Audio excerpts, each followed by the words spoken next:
Okay, so everything sucks. Again.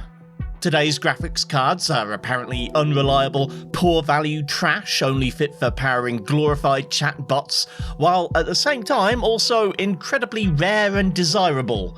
CPUs are self-immolating, power supplies are melting, operating systems are devolving, and everything's just so fucking expensive. On the positive side, at least this time there isn't a pandemic on, and you probably do at least have a gaming PC, even if it's one you probably can't afford to upgrade right now. So, new tech aside, what can the average gaming PC actually do?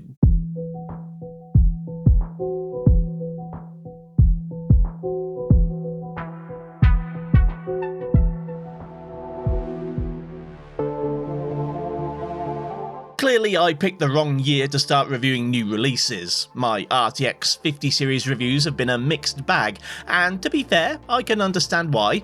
It's hard to care about stuff you can't reasonably expect to buy, and if you do have an opinion about the RTX 5060 Ti or 5070 or 5080, it's probably going to be one of outrage. AMD's RX 9070s look great on paper, but at least here in the UK, the versions you can actually buy are also ridiculously overpriced. Despite my intro, now is actually a pretty good time for CPUs, though most of the best buys are previous gen models, and there's not really any point getting the latest and greatest if there's no GPUs to match.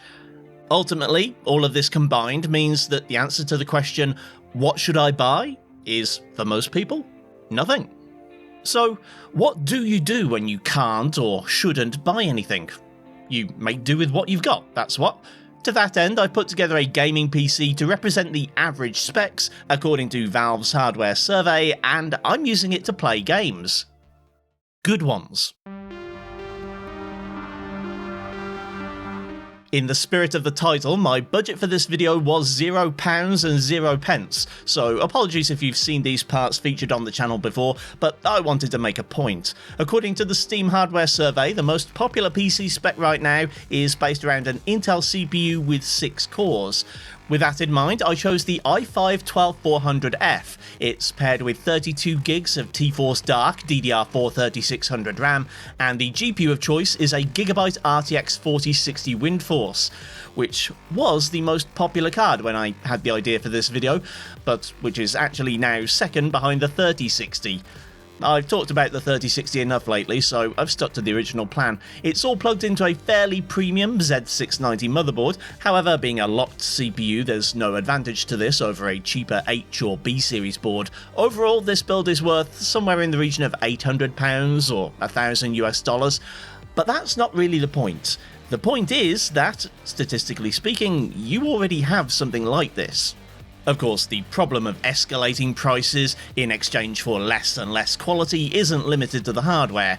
Despite some standouts like Kingdom Come 2, 2025's releases so far have had the same issues PC gamers have been complaining about for the last couple of years, so for a change, I've passed on my usual roster of super demanding recent titles and picked a lineup of modern classics, remasters, indies, and a few free-to-play titles for those of you who take buying nothing seriously.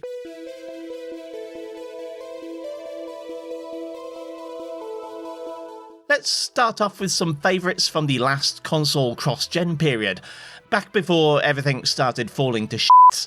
Elden Ring is FromSoft's biggest financial success to date, although their newly announced game apparently has dinosaurs, so that record might not hold for much longer.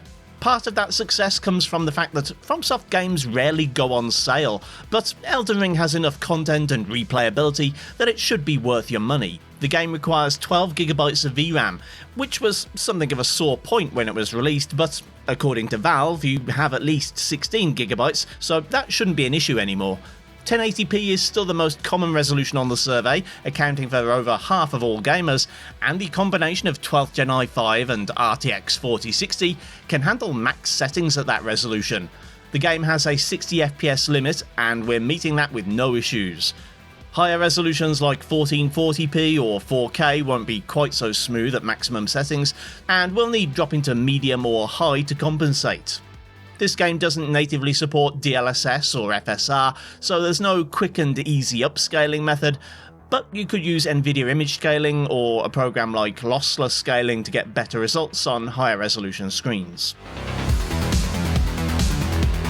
Okay, so Cyberpunk had a pretty rough launch, and even in the 4.5 years since then, it hasn't shaken the reputation of being the modern day Crysis. So even though the price has come down a lot since 2020, maybe you haven't got round to buying it yet, or perhaps it's been sat in your backlog out of fear that your PC couldn't do it justice.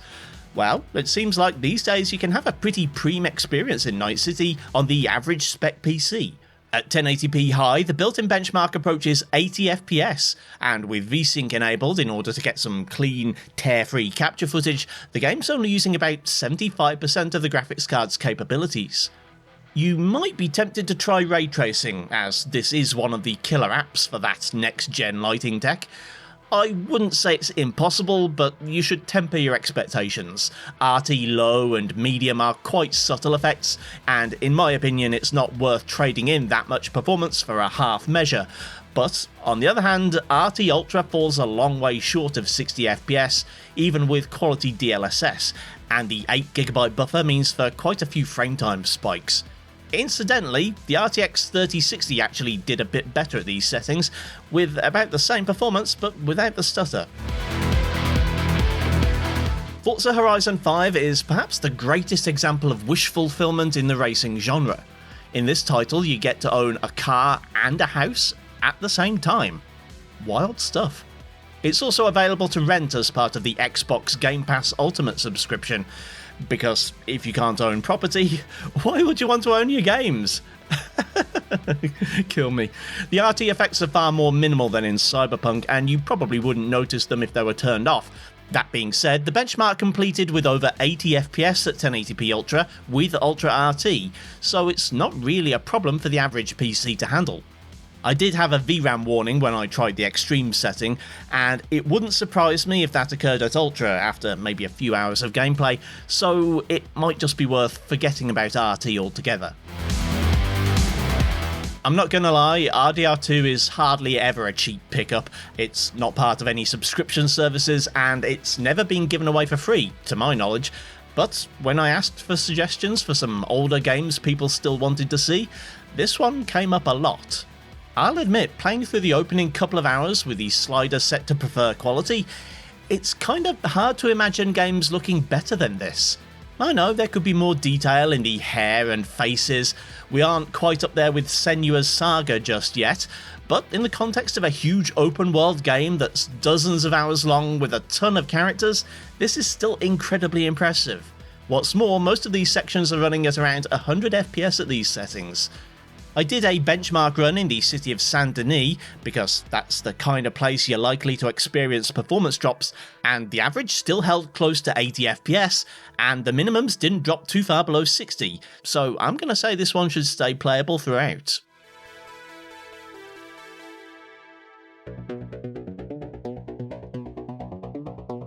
The next few games are modern remasters and updated editions of games which were originally released at least 10 years ago. And while Skyrim Special Edition is technically a remaster of the 2011 original, it's not like the new Oblivion remaster. That game's using the old engine but with a new visual layer built in Unreal Engine 5, whereas Skyrim Remastered is all original code. You could probably do a better job of remastering it yourself with a few hours downloading stuff from Nexus mods. Modding games is a huge topic and far too big to cover in this video, however, so I'm settling for the 2016 Special Edition. Being based on a game that's almost a decade and a half old, even the remastered Skyrim runs on a potato, and I was able to crank up to ultra settings and still hit the 60 FPS cap, while only running at around 50% utilization. The average modern PC is going to be radical overkill in Skyrim, at least for 1080 and 1440p, and while only a small minority of gamers play at 4K, that's also pretty trivial for a modern GPU. Still, if you were interested in modding, at least there's plenty of performance overhead here. Aha, but can it run Crysis? Stop. Enough is enough, leave that brain rot in the past where it belongs. Anyway, Crysis is one of my favourite shooters of the 2000s, and you can still see a lot of its DNA in modern games. The 2022 remaster is a bit more accessible and friendly to modern PCs, and can be rented as part of EA Play, which is also included in Xbox Game Pass Ultimate. So again, you might have access to this one and not even know it. Like the original release, Crysis Remastered has a tendency to be overly demanding on the CPU, so despite average performance being very acceptable by first-person shooter standards, the 1% lows are appalling. This is at the maximum quality preset, however, with experimental RT enabled to boot, so there's plenty of room to drop down if you have a slightly weaker system, or you want to try to get a more consistent experience. The forthcoming Witcher 4 is to be based on UE5, so I can be quite confident that PC gamers won't love it as much as its predecessor, and it'll probably run like trash on this PC.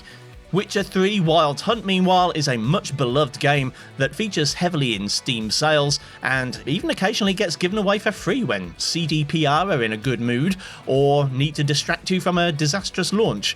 This Definitive Edition remaster from 2022 can be pretty heavy, adding optional ray tracing for global illumination, shadows and reflections. This average modern PC does support these features, however it's not quite up to scratch for a 60fps experience. At 1080p RT Ultra with quality DLSS, the frame rate is only around 40fps riding through Novigrad, and only you can decide if that's a playable experience or not. However, without RT and even without DLSS, this game can still perform the same test at 75fps, so you don't really need to sacrifice performance here. Somehow, Rockstar have managed to give away GTA 5 on the Epic Game Store in recent years, as well as give the Enhanced Edition update away for free, and still have it be about the most profitable media product in history. The new version is apparently a bit more tolerant of high frame rates too, which is just as well. At 1080p very high, it's averaging 130fps with dips down to 70, and while the old version didn't get too problematic until over 180fps, it's still nice to have some leeway.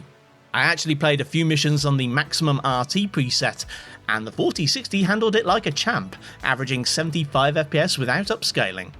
I'm not convinced how much ray tracing's actually going on here though, because some of these scenes still look a bit wrong to me. The light on Jimmy doesn't seem right in this scene, and the reflection of this boat seems unrealistic too. But hey, the game looks great and runs great too, so I'm not going to complain too much.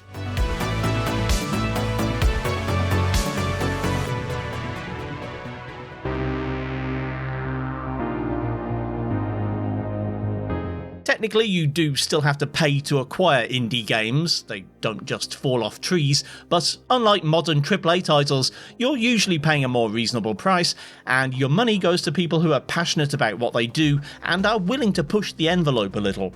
Unfortunately, Dredge is another entry in the Lovecraftian horror fishing genre. Still, if you're not bored of those yet, this one's a lot of fun.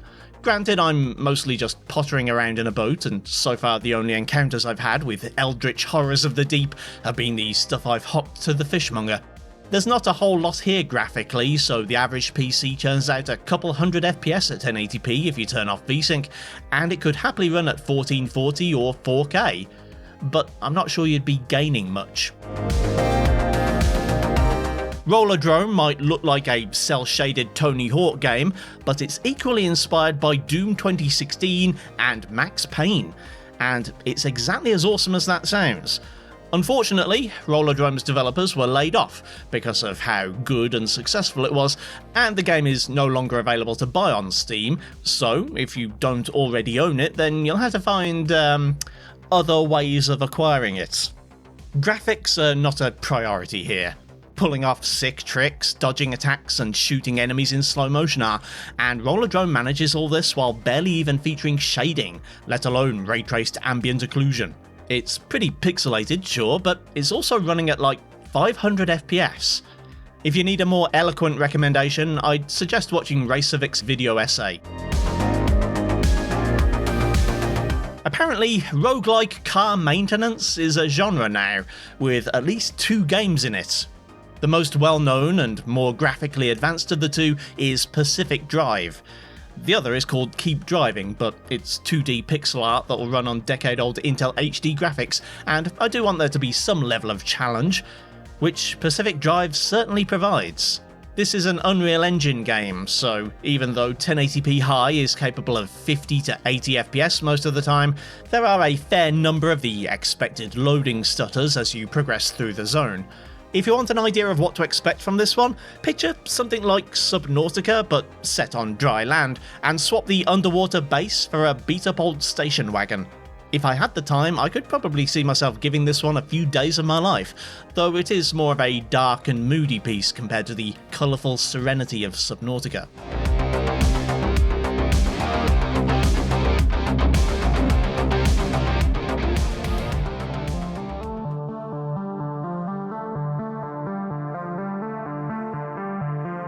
Well, it's been a long time since I last played Breath of the Waifu on the channel. Genshin Impact used to be a staple of my mini PC and iGPU reviews back in 2021 and 2022, and it seems like it's just as popular now as it was then.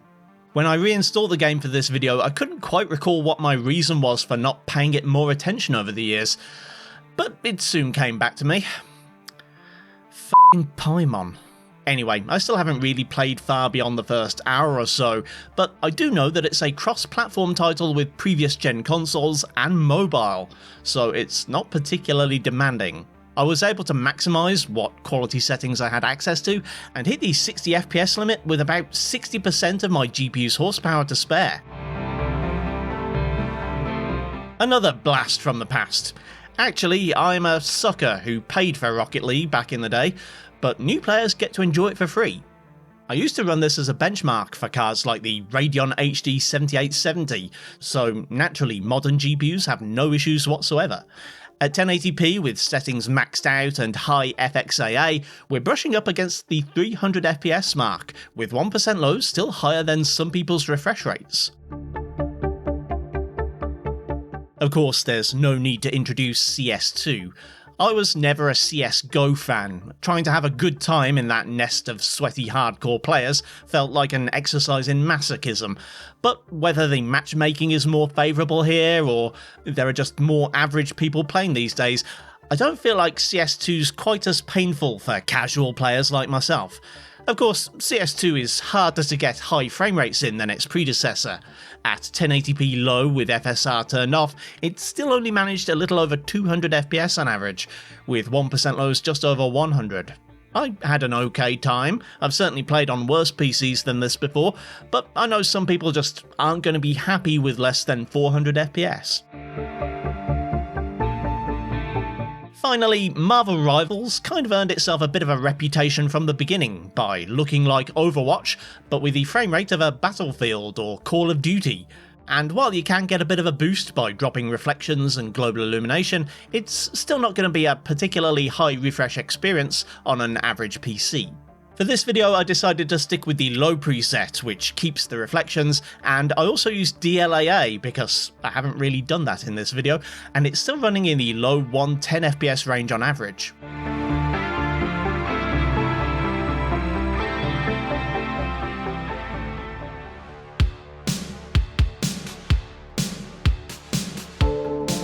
With everything going on these days, it's easy to feel black-pilled, so I wanted to make this video as an antidote to all the negativity in the industry lately. This PC might be the average spec according to Valve, but it's also kind of a pariah. Intel lost a lot of goodwill last year, and people with existing i5s like this one might be left wondering if they're stuck with a dud. The RTX 4060 is one of the most popular GPUs around, but it's also one that TechTube has never had anything good to say about. Despite all this, it can actually run some really awesome games at high settings and resolutions without any fuss, and when the news cycle is this bad, it's easy to lose sight of that. This video was a lot of fun to make. I got to play a lot of games I haven't tried in a while, or even games I've never played before. I lost far too many hours playing Dredge and Outer Wilds, which didn't even make it to the final edit of the video. If this does well, I might have a look at what can be done with a far cheaper PC, though I did already make a video like that back in 2023, when it felt like every new game release was too much for the average PC to handle. Check out that video on screen Now, thanks for watching, kindly do the usual YouTube things if you feel so inclined, and I'll see you next time.